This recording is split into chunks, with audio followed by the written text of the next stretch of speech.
قرۃ العین، تمہیں پتہ ہے اس دن میں تم سے مل کر واپس اپنے گھر آئی تو مغرب کا وقت جانے والا تھا۔ اس دن میں نے سب سے پہلے نماز ادا کی۔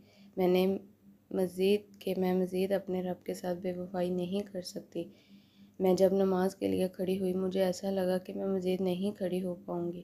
میرے قدم بہت بوجھل ہو گئے تھے، دماغ معاف تھا، دل ایسے تھا جیسے باہر نکل آئے گا اور آنکھیں بہتی جا رہی تھی۔ مجھے یاد نہیں کہ میں نے کیا پڑھا، بس اتنا یاد ہے کہ پہلی رکعت کا پہلا سجدہ بہت سسکیاں لے لے کر روئی تھی۔ اس نماز کے بعد مجھے اپنے اندر ایک عجب سا سکون محسوس ہوا تھا جو پہلے کبھی نہیں ہوا۔ اس کے بعد سے اب تک میں نے کوئی نماز نہیں چھوڑی۔ فاطمہ سامنے لان میں گھاس پر نظریں جمائے مکان کے انداز میں سب کہے جا رہی تھی، مگر قرۃ العین حسب معمول مسکرا کر اس کی باتیں سن رہی تھی اور ساتھ میں الحمدللہ کہی جا رہی تھی۔ مگر قرۃ العین، نماز کے بعد مجھے سکون تو ملتا ہے مگر وہ وقتی ہوتا ہے۔ مجھے اپنے اندر بہت سا خلا محسوس ہوتا ہے۔ مجھے سمجھ نہیں آ رہی کہ کیا وجہ ہے۔ دیکھو، اب تو میں نے اسے بھی چھوڑ چکی ہوں جو مجھے اللہ سے غافل کیے ہوئے تھا، مگر پھر بھی مجھے ایک عجب سی تشنگی رہتی ہے، میرا دل مضطرب رہتا ہے۔ قرۃ العین میں نے تو سنا تھا کہ اللہ کے ذکر سے دل کو سکون ملتا ہے، مگر پھر مجھے کیوں نہیں ہر وقت وہ سکون ملتا؟ وہ رو ہی رہی تھی، ایسے جیسے اپنے آنسو اندر کی اذیت کو مزید اندر دبا رہی ہو، مگر قرۃ العین سمجھ رہی تھی کہ اس کی اس بے سکونی کی وجہ کیا ہے۔ اس نے مسکرا کر کہا، فاطمہ، پتہ ہے ہم انسان کی زندگی کا انحصار روح اور جسم دونوں پر ہے۔ اگر یہ روح ہمارے جسم سے نکل جائے نا تو یہ جسم بیکار ہے، یعنی ہماری زندگی کا اہم ترین پارٹ ہماری روح ہے، جس کا ہم نے بہت خیال رکھنا ہے۔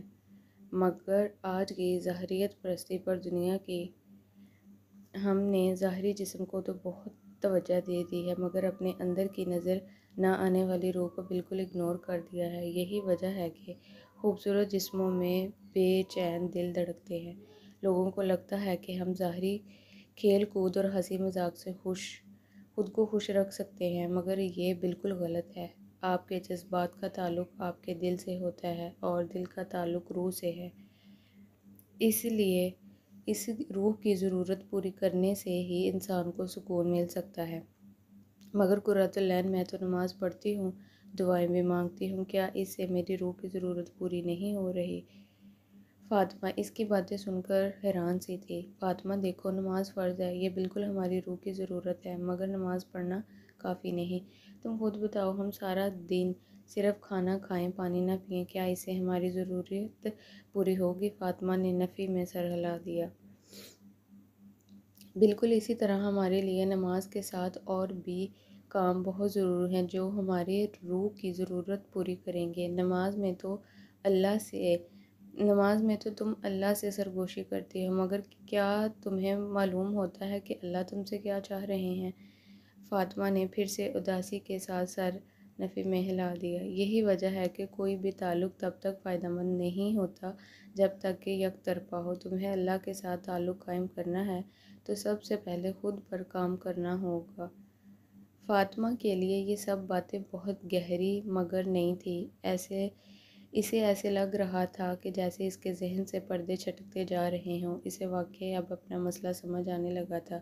اسے جاننا تھا کہ اللہ اس سے کیا چاہتے ہیں، مگر کیسے؟ اس کی سوالیہ نظریں اب آسمان کی طرف اٹھ گئی تھیں۔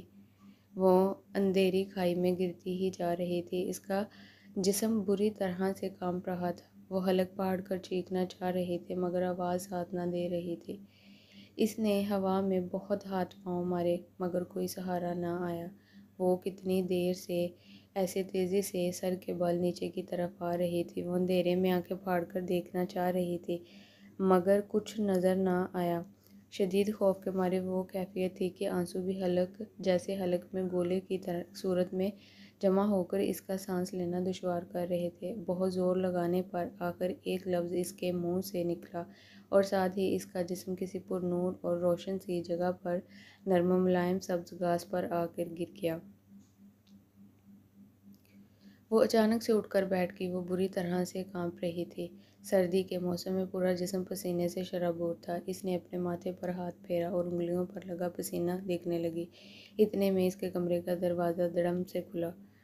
فاطمہ تم ٹھیک ہو نا بیٹا؟ مس ریحان گھبرائی ہوئی آگے بڑھ کر اس کو سال لگاتے ہوئے پوچھنے لگی۔ جی ماما، بس وہ شاید خواب دیکھا تھا، ڈر گئی۔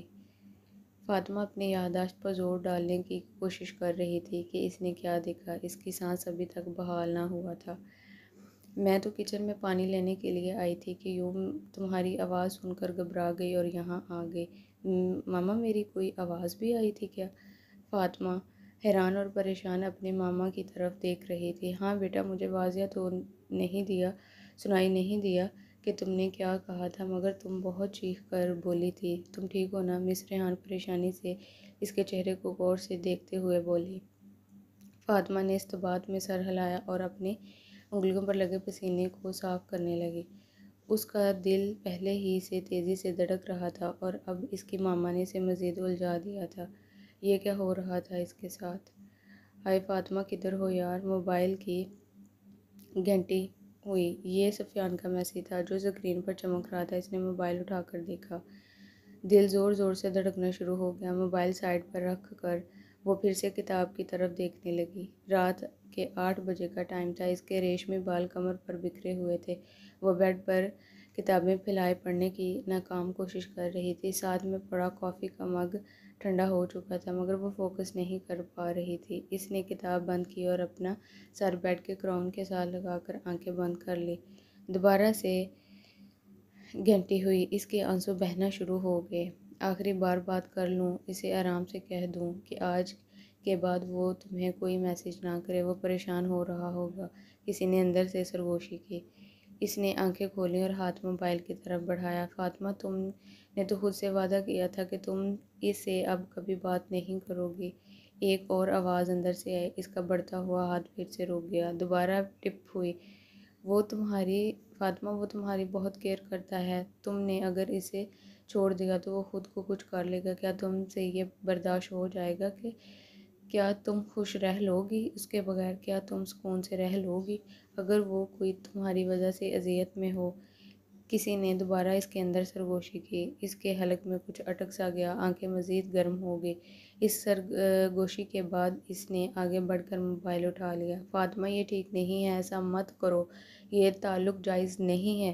فاطمہ اب رپلائی کرنے کے لیے ٹائپ کر رہی تھی۔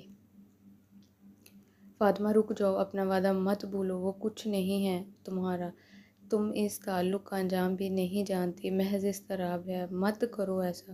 اندر سے آنے والی آواز پہلے کی نسبت دھیمی ہو چکی تھی۔ رپلائی سینڈ ہو چکا تھا۔ پاس ہی موجود وہ کلیج شکل کی مخلوق قہقہہ لگا کر ہنسی تھی۔ پھر سے نفس جیت چکا تھا۔ وہ اپنا وعدہ توڑ چکی تھی۔ اندر کچھ تھا جو یکدم اداس ہو گیا تھا۔ وہ پھر سے شیطان کو خوش اور رحمان کو ناراض کر بیٹھی۔